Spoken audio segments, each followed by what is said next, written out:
Hey, welcome back, FitRankers. Today we're going to be taking you through a level 3 video. So let's first start off with going through the warm-up. So today I want you to go out and get in a mile run walk. So if you can run the whole mile, great, let's do that.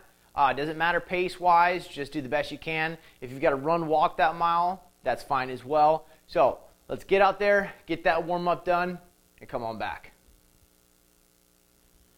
Hey guys, now that you're all warmed up from that mile run, let's jump right into this level 3 workout. So starting off with circuit 1, we're going to be going through stationary lunges, kettlebell renegade rows, dive bomb push-ups, and side planks. So let's start with stationary lunges. Now if you can handle the holding weight, let's do it. If not, all I want you doing is keep your hands on your hips, okay, heel high in the back, good space between the legs. I'm actually going to grab the kettlebells and use these. So with today's workout, I'll be able to do everything on this workout with just these two kettlebells here. So with this stationary lunge, foot out in front, heel high in the back. All we're going to be doing is dropping that right knee straight down toward the floor, coming right back up. Now, when we get down to the bottom, I'm looking at a 90-degree angle on that left leg and a 90-degree angle on that right leg. Right here, dropping, right back up. Now, we're not actually going to hit your knee on the floor. Come down right before that knee is going to hit, bring it right back up. So with that, I want you doing 45 seconds. Switch right to the other side. Again, heel high in the back, drop that knee straight down, making sure I've got that 90-degree angle. If it doesn't feel right on that first go around, then do what you need to do to fix it up. Right there, back up, breathing out on the way up.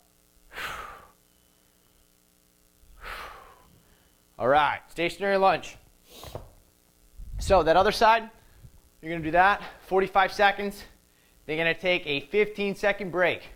15 seconds. Right after that, we're going to roll right into the Kettlebell Renegade Row. So, with that there's two different ways you can do this. You can do it with both hands on the kettlebells, or you can do it one hand on the floor and the other hand on the kettlebell. So, let's go with the beginner version first.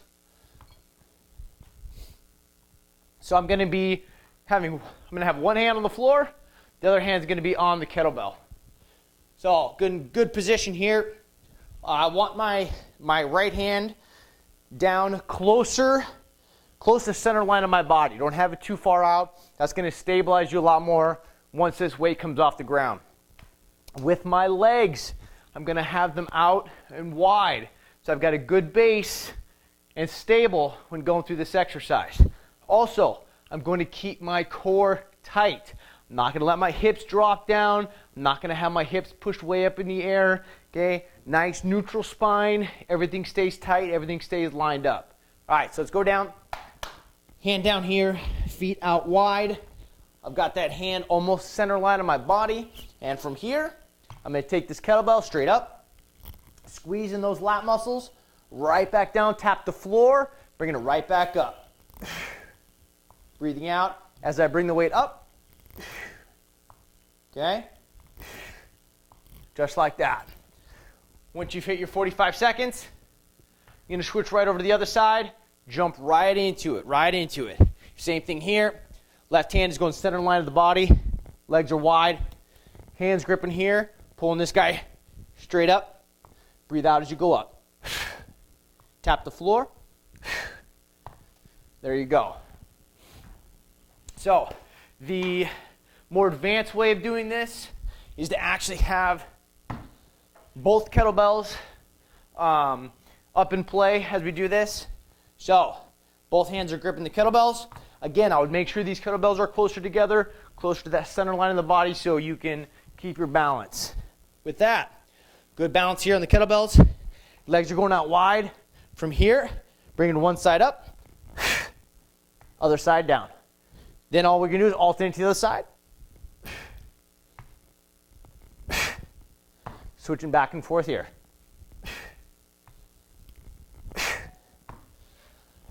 And that's how that Kettlebell Renegade Row is done. So with that, doing it 45 seconds, 15-second break, and then we're going right into the next exercise, is dive bomb push-ups. Now, with these dive bomb push-ups, I want hands down. Again, feet are going to be wide on this. So from here, all we're going to be doing is pushing our body back and hips up. We're going to be dropping the chest toward the floor, bending those elbows, almost like we're scraping our chest across the floor. We're going to be locking our arms back out, driving our hips toward the floor, head goes up, looking up, and then all we're going to do is reverse that position and bring it down and back up. Hips are going right back up in the air. Chest is almost hitting the ground. Give it down again. So bring that chest down, almost hit the floor. Bring it up. Hips are pushed down toward the floor. Arms are straight. All we're going to do is reverse that position. Right back up. So there we go with your dive bomb push-ups. So with those, 45 seconds, another 15-second break. Moving on to the fourth exercise in circuit 1, which is going to be your side plank. Now with your side plank, I'm going to give you 2 different ways of doing this. So first off, lay on your side. Get that one arm down on the floor. Elbow should be directly below that shoulder. Now, starting off, I'm going to start off with my feet on top of each other. From here, I'm going to help this hand. This hand is going to help out push those hips up in the air and get everything aligned. Now, I'm doing it a little bit more advanced way with my feet on top of each other. I'd have my hand up in the air, looking for that straight line, down my arm through the chest and into the left arm here. I'm going to make sure I'm not going to sag. Hips are up, looking for a good neutral spine. Hold that position. You should be getting that burning sensation in those obliques that are toward the floor. Now, if you can't balance with your feet stacked on top of each other, let's go ahead and put one foot in front, leave one in back. Going to give you a little bit wider base to balance out on. So pretty much the same thing there. Feet are in front of each other. Hand goes down. Go and push your body up in the air.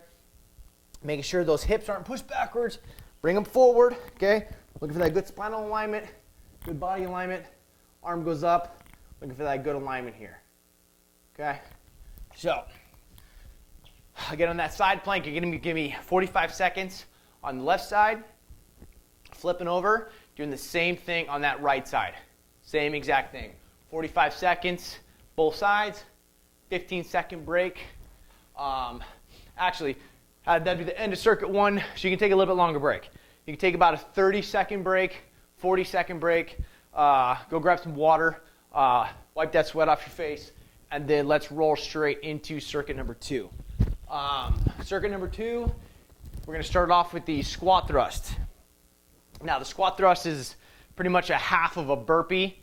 So with squat thrust, all we're doing there is good position here, going down, hands on the floor. I would suggest hands going inside the legs on this, not going outside. Hands go inside here. From there, push the legs straight out. Boom. Good position here. What I'm looking for is making sure that the stomach stays tight, core stays tight, and when you land, those hips aren't dropping toward the floor, putting that extra strain on that lower lumbar, the lower back area. Okay? Again, show you here. Hands going toward the floor. Here, push those legs out. Tight core there. Feet are landing. Your feet can land together, a little bit wider. Doesn't really matter. Okay, from that position there, bring those feet back forward, standing back up. So that is your squat thrust. With those, again, 45 seconds on, 15-second break, and then we're going to the double kettlebell clean. All right, again, going back to my kettlebells. So with this kettlebell clean, first off, you want to start off with those legs a little bit more than shoulder width apart. Let's kick these weights back actually out in front of us. A good starting position with any kettlebell work is going to be slightly out in front of you, where you actually have to bend down, push those hips back, and reach forward to grab those kettlebells. This is a great starting position. Some people start with them straight down. Again, play around with it, see what works best for you. But I'm going to show with the kettlebell starting here. With the double kettlebell clean, you can start off with a swing first and then go into the clean just to get those hips warmed up, or you can just roll straight into the clean. So with that there, grabbing those kettlebells. When I bring these back, again, I'm going to make sure my thumbs are actually pointing straight back. From there, I'm going to hinge in my hip. I'm not squatting. This isn't a squat. I'm hinging from the waist here. Hips go back. I'm going to have a small bend on my knees. Small bend, hinge back here. I'm going to bring them straight up to here. Now, once I get those kettlebells up into that clean position, I should have a straight line all the way up my body. I'm not going to hit my hips aren't going to be pushed forward. Everything's going to be locked out. Boom. Straight up, power goes out the top. Okay, so I'm going to show you how to do this. Good grip in those kettlebells. Again, starting with them out in front, swinging them back, and up, and swing, swing, swing. Now, if you notice, when I bring those kettlebells up, it's like I've got a zipper down my body here, and I'm just bringing straight up and rolling my arms around those kettlebells. Get them up in a proper position, and then from there, let them drop back down, letting that momentum help me bring those kettlebells right back up. All right, there you go. Double kettlebell clean. Again, doing those 45 seconds, 15-second break, and now we're going into the bear crawl. It's a fun one. So since I don't have a lot of space here, otherwise I'd run off the camera, I'm just going to move back here a little bit and just pretty much give you guys basic fundamentals for this bear crawl. So all we're doing here, hands are down on the floor. Going to be on your feet, hips up in the air. All we're pretty much doing, walking with those hands and feet, okay, back and forth here. So my right arm is moving forward with my left foot. Now my left hand is moving forward with my right foot. Just like that. If you've got a short distance to go, you could always go out, turn around, come on back. Okay, keep this up here. Now what we're going to be doing this moves, step, step, step. Main thing on this exercise here is that you're going for 45 seconds. Try not to go down to those knees. If you can make it, go out as far as you can go, turn around, come back, but try to stay up, trying not to let those knees hit the ground. So again, bear crawls, 45 seconds, 15-second break. Going on to our last exercise for today, flutter kicks. All right, flutter kicks. Start off laying on your back. If you have a mat, if you have something you want to lay down on a towel, great, or just lay out on the floor. So from here, lay out on your back. Your hands are going to go slightly underneath your butt here, lower part of your butt. The reason for the hands being underneath is to help bring those hips up and help flatten out that lower back area, so you're not getting that big arch in that low back and cause you pain. So hands are going to go underneath. Lift those hips up slightly. Okay, making sure that lower lumbar press to the floor, stomach stays tight. Now I want your head, a lot of people lay their head back, keep it relaxed. I want that chin to your chest. Use your stomach muscles to tighten and hold that chin to your chest. Once those hands are underneath, legs are going to go out. Okay, you can either point your toes straight out. I like to pull mine back toward me. All we're going to do is just flutter them back and forth. Left up, right up. I'm making sure to keep my low back pressed to the floor real hard so I don't have a big arch. I'm going to breathe every time my right leg comes up in the air. Chin to my chest, stomach stays tight. All right, guys. So 45 seconds, those flutter kicks, and you have finished this level 3 video for today, and we'll see you next time.